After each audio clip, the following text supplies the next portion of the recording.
Good afternoon 11th class students. तो देखिए, अभी हम लोग जो chapter number first some basic concept of chemistry पे डिस्कशन कर रहे थे, तो इसमें अभी हमने पिछली क्लास में जो पढ़ लिया उसको हम क्विक रिवाइज करें तो एक्चुअल में हमें इस पार्ट के अंदर आउटलाइन में पढ़ना है importance of chemistry, matter and its classification, mixture, pure substance, laws of chemical combination, इन सब पर डिस्कशन हमें करना है। ठीक है, तो अभी जैसा कि हमने पिछले क्लास में ये देखा था इम्पोर्टेंस ऑफ केमिस्ट्री, केमिस्ट्री का इम्पोर्टेंस क्या है। ठीक है, केमिस्ट्री किस किस फील्ड में अपना इम्पोर्टेंट रोल अदा करती है। तो इसी बात को आगे बढ़ाते हुए भी हम चलते हैं। इसके बाद क्या चीज़ है ये हमने पढ़ लिया था पिछली 2-3 क्लासों में, कंटिन्यू इस चीज़ को पढ़ रहे हैं। इसके बाद बात कर रहे हैं हम what is matter. Anything which has mass and occupy space is called matter. हर वो चीज़ जो हमारे ब्रह्मांड में हमारे आसपास जो कुछ भी है वो सब कुछ मैटर है। और अगर कहा जाए वो हर चीज़ जिसका कि कुछ मास होता है और जो कुछ स्पेस ऑक्यूपाई करती है वो हर चीज़ क्या कहलाती है, हमारी मैटर कहलाती है। ठीक है ना, वो हर चीज़ हमारी मैटर कहलाती है। तो अभी हम बात करें इसको लेकर के, तो जैसे कि अभी आपके सामने एग्जाम्पल में दिख रहा है, वाटर दिख रहा है, शुगर है, hydrogen, nitrogen, helium etcetera etcetera, तो ये सभी कुछ हमारे क्या हो जाएंगे, मैटर में आ जाएंगे। इसके बाद हम बात करते हैं क्लासिफिकेशन ऑफ मैटर को लेकर के। क्लासिफिकेशन ऑफ मैटर, तो मैटर को क्लासिफाइड किया गया है, दो सब कैटेगरीज में क्लासिफाइड किया गया है। एक होता है प्योर सब्सटेंस और दूसरा होता है हमारा मिक्सचर। एक है प्योर सब्सटेंस और दूसरा है मिक्सचर। और जो प्योर सब्सटेंस होते हैं उनको फर्दर क्लासिफाइड किया गया है, 2 सब कैटेगरीज हैं उसकी भी प्योर सब्सटेंस। एक होता है एलिमेंट और दूसरा होता है क्या, कंपाउंड। एक है एलिमेंट और दूसरा क्या है, कंपाउंड। तो इस तरीके से हमारा जो मैटर है उसको 2 पार्ट्स में डिवाइड किया गया है। एक होता है हमारा प्योर सब्सटेंस और दूसरा होता है मिक्सचर। प्योर सब्सटेंस को फर्दर क्लासिफाइड किया गया है 2 सब कैटेगरीज में, जिसमें एक होता है एलिमेंट और दूसरा होता है कंपाउंड। एलिमेंट है क्या, एलिमेंट किसे कहते हैं, the group of similar type of atoms. The group of similar type of atom, एक जैसे एटम के ग्रुप को एलिमेंट कहा जाता है। पीरियोडिक टेबल में हमारे पास जो कुछ भी है वो सब के सब क्या है, एलिमेंट है। हाइड्रोजन, लिथियम, सोडियम, आप जो जितना भी जानते हो, gold, silver, aluminium, nitrogen, sulphur, fluorine, chlorine, oxygen etcetera etcetera, ये सभी एलिमेंट आते हैं। कंपाउंड क्या होता है कि व्हेन 2 और more than 2 elements are combined to each other in a fix ratio, 2 या 2 से अधिक एलिमेंट को जब एक फिक्स रेशियो में कंबाइंड किया जाता है तो उनसे बनने वाले सब्सटेंसेस को कंपाउंड कहते हैं। Like that H2O, CO2, C6H12O6 etcetera etcetera. ऐसे जो मैटर का जो सेकेंड पार्ट है वो मिक्सचर होता है, और जो मिक्सचर है उसको भी 2 पार्ट में डिवाइड किया गया है। मिक्सचर एक होता है होमोजीनियस मिक्सचर और दूसरा होता है हेट्रोजीनियस मिक्सचर। एक है होमोजीनियस मिक्सचर और दूसरा है हेट्रोजीनियस मिक्सचर। तो जो होमोजीनियस मिक्सचर होता है, ठीक है, जो होमोजीनियस मिक्सचर होता है वो क्या होता है, यूनिफॉर्म कंपोजिशन रखता है। मतलब वो देखने में पूर्णतः एक जैसा दिखाई देता है, एक रस दिखाई देता है, तो वो तो है हमारा होमोजीनियस मिक्सचर। और दूसरा हमारा जो हेट्रोजीनियस मिक्सचर होता है वो हमें देखने पर अलग अलग दिखाई देता है। हम एग्जाम्पल देते हैं, जैसे होमोजीनियस मिक्सचर की अगर बात की जाए तो suppose that take a 1 beaker of water in which the 50 gram of sugar must be added. एक बीकर पानी लिया, उसमें 50 ग्राम हमने शुगर को डाल दिया, 10 ग्राम सुक्रोज शुगर डाल दी, ग्लूकोज डाल दिया, यूरिया मिला दिया, सोडियम क्लोराइड मिला दिया, तो वो क्या हो जाएगा, कम्प्लीटली मिक्स हो जाएंगे एक दूसरे में।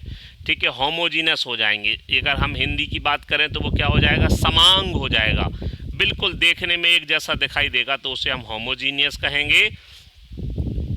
हेट्रोजीनियस की बात करें, अगर हमने पानी में लेकर के सैंड पार्टिकल या सोयल पार्टिकल या डस्ट पार्टिकल या चॉक पाउडर अगर डाल दिया, ठीक है, चॉक पाउडर अगर उसमें डाल दिया तो जा करके वो हमारे कैसे हो जाएंगे, हेट्रोजीनियस हो जाएंगे, जो कि देखने पे अलग अलग हमें दिखाई देगा, है ना। तो ये क्लासिफिकेशन ऑफ मैटर था। इसके बाद अगर हम जाते हैं तो अब देखो प्योर सब्सटेंस की बात करें, जैसा हमने डिफाइन किया है, तो प्योर सब्सटेंस में हमारे क्या है, एलिमेंट है और कंपाउंड है। ठीक है, एलिमेंट है और कंपाउंड है। एलिमेंट में क्या होते हैं, एटॉमिक होते हैं, लाइक दैट जो इनर्ट गैसेस हैं helium, neon, argon, krypton, xenon, radon, ये मोनो एटॉमिक होते हैं। बिकॉज आपको पता है ये इनर्ट गैसेस हैं, ये केमिकली कंबाइंड नहीं होती because they have the complete octet. इनका कंप्लीट क्या होता है, ऑक्टेट होता है। मॉलिकुलर में जैसे O2 है हमारा, O2 है, H2 है, N2 है, एटसेट्रा एटसेट्रा। तो ये मॉलिकुलर एलिमेंट होते हैं। एटॉमिक हो गए, मॉलिकुलर। दूसरा कंपाउंड दो तरीके के हो गए, molecular like that H2O, CO2 etcetera etcetera. दूसरे होगा आयोनिक, NaCl। हम पढ़ चुके हैं 9th क्लास में, हमने इस पर बहुत कुछ डिस्कशन किया था कि एक्चुअल में जो सोडियम क्लोराइड होता है उन्हें हम जनरली क्या है मॉलिक्यूल की तरह कंसीडर नहीं करते। ये क्या है, the group of opposite charge of ion. ये अपोजिट चार्ज ऑफ आयंस के क्या है, ग्रुप हैं। अपोजिट चार्ज ऑफ आयंस के क्या हैं, ग्रुप हैं। ये अलग अलग चार्ज पार्टिकल्स के ग्रुप से मिलकर के बने हुए होते हैं। तो अगर हम बात करें इसमें तो कंपाउंड टू टाइप के हो गए हमारे, मॉलिकुलर और ionic. Molecular in which the two or more than two different types of atoms are combined in a fix ratio. वो आयोनिक क्या हो गया, in which the opposite charge ions are attract to each other with the help of electrostatic attraction force. Electrostatic attraction force की help से वो आपस में opposite charge ion है वो एक दूसरे के साथ जुड़े हुए रहते हैं। डिफाइन करें हम थोड़ा सा मिक्सचर को लेकर के, तो क्या है ये, material in which two or more substances are present in any ratio of by mass. Mass के किसी भी रेशियो में जब सब्सटेंस आपस में मिल जाते हैं, ठीक है, तो उसे जा कर के हम लोग क्या कहते हैं, मिक्सचर कहते हैं। किसी भी रेशियो में जब मिले हुए हों तो मिक्सचर कहते हैं, ठीक है। और जब आप जानते हो फिक्स रेशियो में एक डेफिनेट प्रोपोर्शन में मिले हुए हों तो उसे कंपाउंड कहते हैं।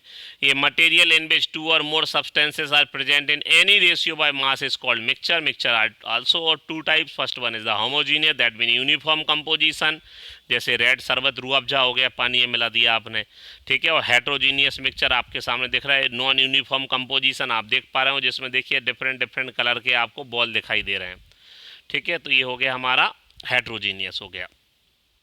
प्योर सब्सटेंस की बात करें, ये material containing only one type of substance. ये material combining only one type of substance is called a pure substance, जिसमें एक ही टाइप के पार्टिकल्स होते हैं। जैसे प्योर वाटर है तो उसमें सिर्फ H2O के ही मॉलिक्यूल होंगे। प्योर वाटर है तो उसमें सिर्फ क्या होंगे, H2O के ही मॉलिक्यूल होंगे, ठीक है। प्योर वाटर में केवल H2O के ही मॉलिक्यूल हमारे पास होंगे, ठीक है ना। इसके अलावा अगर हम बात करें कि ये देखिए मिक्सचर, प्योर सब्सटेंस की बात कर रहे थे, तो प्योर सब्सटेंस में जैसा कि कहा ये material containing only one type of substance is called a pure substance. Example हो गया वाटर, जिसमें कि H2O के ही मॉलिक्यूल होंगे। शुगर है तो इसमें सुक्रोज के ही मॉलिक्यूल होंगे, तभी उसको प्योर माना जाएगा, ठीक है। तो ये दो टाइप के हो गए जैसा हम पढ़ चुके हैं, एक एलिमेंट हुआ, दूसरा कंपाउंड हुआ। An element is defined as a pure substance that can contain only one type of particle. These particle may be atom और मॉलिक्यूल, जैसा भी आपने देखा पिछले उसमें स्लाइड में कि एक तो एटॉमिक होते हैं और दूसरे मॉलिकुलर होते हैं। तो जैसे इनर्ट गैसेस हैं वो सभी एटॉमिक हैं, ठीक है। तो पीरियोडिक टेबल में जितने भी एलिमेंट हैं, नाम भी लिए थे हमने, आपको फिर दोहरा देते हैं। Hydrogen, lithium, sodium, potassium, rubidium, cerium, francium, ठीक है, beryllium, magnesium, calcium, strontium, barium, radium, carbon, silicon, germanium, tin, lead, nitrogen, phosphorus, arsenic, antimony, bismuth, oxygen, sulphur, selenium, tellurium, polonium, helium, neon, argon, krypton, xenon, radon, fluorine, chlorine, bromine, iodine, astatine, scandium, titanium, vanadium, chromium, manganese, iron, cobalt, nickel, copper, zinc.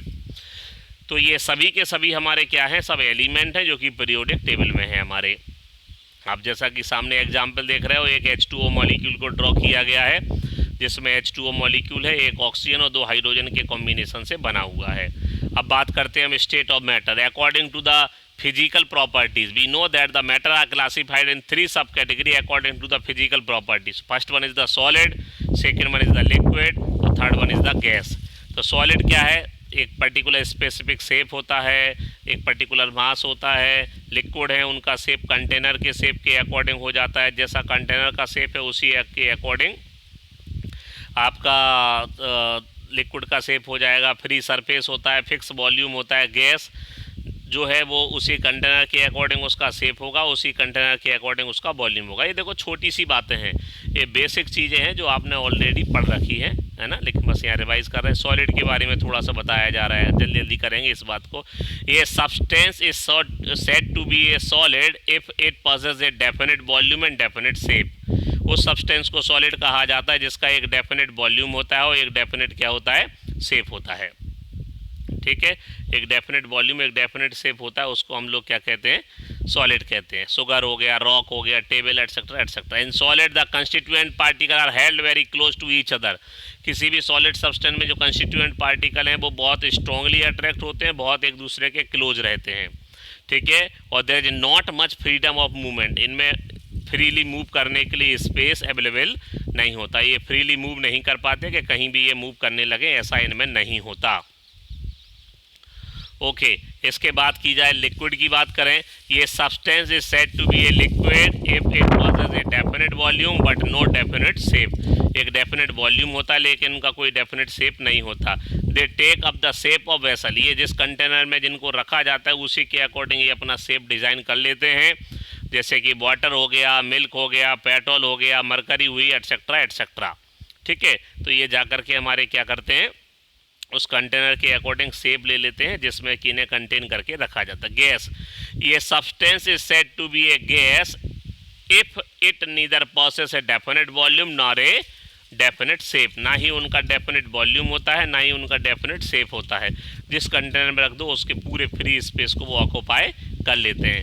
Example है oxygen है, hydrogen, carbon dioxide है, nitrogen है।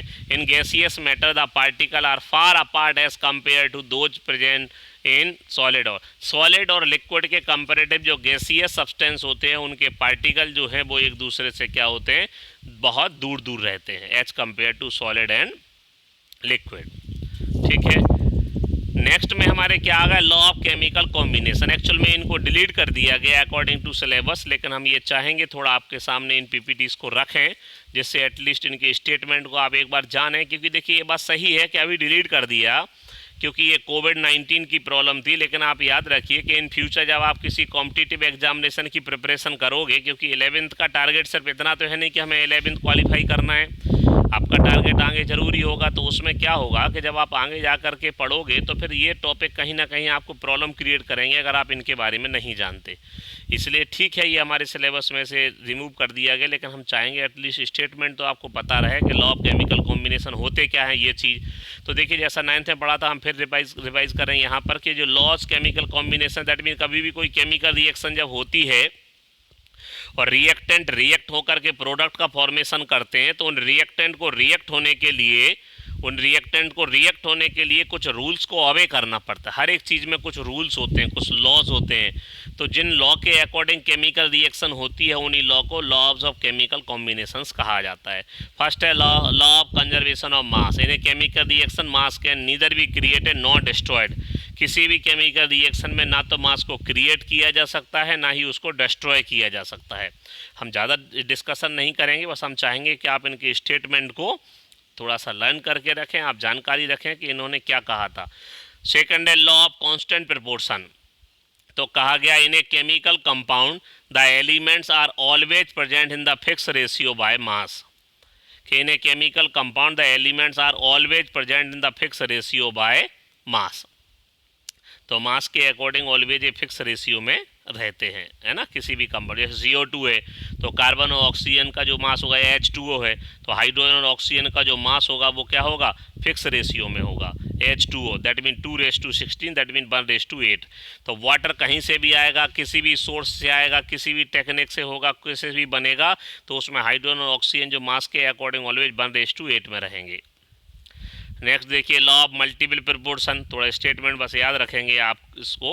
तो क्या लिखा है, when two element combine to form 2 और more than 2 compound then the different weight of one the element which combined with the fixed weight of the another where a simple ratio to one another। अगर दो एक element हैं आपस में react करके 2 और more than 2 compound बनाते हैं, सपोज दैट हमने आपसे कहा कि कार्बन मोनोऑक्साइड और कार्बन डाइऑक्साइड, कार्बन ऑक्सीजन के कॉम्बिनेशन से 2 कंपाउंड बने, कार्बन मोनोऑक्साइड और कार्बन डाइऑक्साइड। तो इसमें एक एलिमेंट का फिक्स मास कार्बन का हो गया और दूसरे एलिमेंट ऑक्सीजन है जिसमें कि एक में CO है एक में CO2 है, तो एक में 16 हो गया एक में 32 हो गया। तो 16 और 32 जो है उनमें रेशियो 1:2 का रहेगा, ठीक है, 1:2 का रेशियो रहेगा। तो ये जा कर के हमारा लॉ मल्टीपल प्रोपोर्शन कहलाता है। इसके अलावा आप इसका एक एग्जाम्पल भी है वो भी देख सकते हो, जैसे देखो अभी हमने जो एग्जाम्पल दिया था वही आपके सामने आ गया, ठीक है। तो आप इसको देख ही लेगा। Example law multiple proportion, carbon combined with oxygen to form carbon monoxide and carbon dioxide.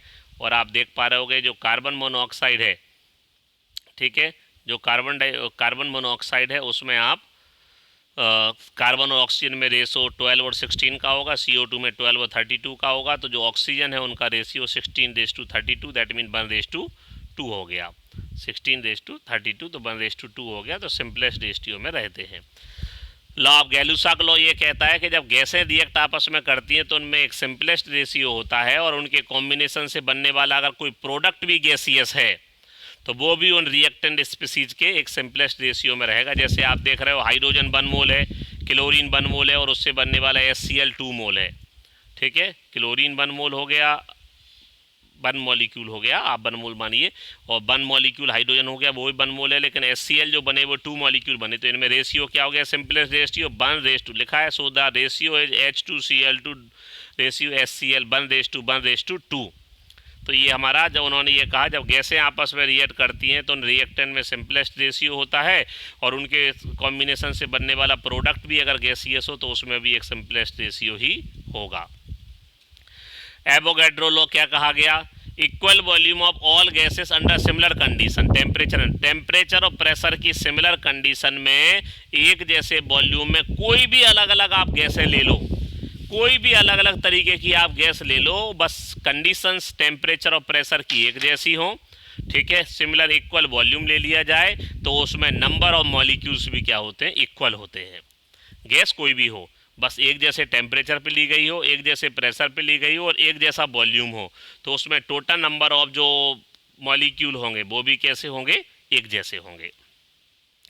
रिकैप्चुलेशन में बात करें हमने क्या क्या पढ़ा है इसमें, importance and scope of chemistry, nature of matter and its classification, mixture पढ़ लिया, एलिमेंट पढ़ लिया, कंपाउंड पढ़ लिया और लॉ ऑफ केमिकल कॉम्बिनेशन पढ़ लिया। तो हम लोगों ने इतना इस पार्ट में पढ़ा, ठीक है। और अभी आपके लिए ये असाइनमेंट है, ये आपके लिए होमवर्क दिया जा रहा है। इन क्वेश्चंस को लेकर के आप अपनी कॉपी में जो होमवर्क की कॉपी है उसमें आप नोट करिएगा। क्वेश्चन है आपके, write the law of conservation of mass. Second है, what is the meaning of mixture. Third है, write the law of multiple proportion. Fourth question है, write the difference between compound and mixture. And fifth and last one question है, draw flow chart showing classification of matter, ठीक है। तो ये आपको assignment दिया जा रहा है, इसको आप होमवर्क की तरह करके और आप इसको अपने नोट करोगे इसमें। और ये आपका जो पार्ट फर्स्ट था मैटर, इसमें से कुछ रिमूव भी हो गया लेकिन फिर भी हमने अब आपको पढ़ा दिया क्योंकि इन फ्यूचर ये काम आएगा आपके, ठीक है। Take care. कोविड-19 का ये समय जो चल रहा है इसमें आप अपने आप को सुरक्षित रखिए, इसमें आप सुरक्षित रखने के साथ साथ अपना ध्यान रखिए और शासन ने जो गाइडलाइन, गवर्नमेंट ने जो गाइडलाइन दी है उसका पालन करिए। स्ट्रेस मत लीजिए, परिवार के लोगों को भी समझाइए, खुद भी समझिए। चिंता करने की बात नहीं है, चिंतन करना है, चिंता नहीं करना है, चिंतन करना है। और आपको बस ये ध्यान रखना है कि अपने आप को कैसे सुरक्षित रखें। जहाँ तक संभव हो, बहुत ज़रूरी हो तभी आप घर से बाहर निकलें। और इसके अलावा आप साबुन से बाहर जाते भी हैं तो साबुन से हाथ धोइए, हाथों को अपने मुंह नाक में मत लगाइए, पढ़ाई करिए आराम से, टेंशन मत लीजिए, सब कुछ अच्छा होगा। सब लोग आपकी चिंता कर रहे हैं, आप अपना ध्यान रखिए, अपने परिवार का ध्यान रखिए और शासन के नियमों का पालन करिए। धन्यवाद, कॉन्ग्रेचुलेसन। और आप इस चीज़ के लिए कॉन्ग्रेचुलेसन कि आज आप अच्छे से नोट्स बनाना भी शुरू करेंगे, अच्छे से लिखेंगे भी, ठीक है। और जो डाउट होगा आपको तो अलग अलग व्हाट्सएप जो ग्रुप बने हुए हैं उसमें आप हमसे क्वेश्चन पूछिएगा। Okay, thank you.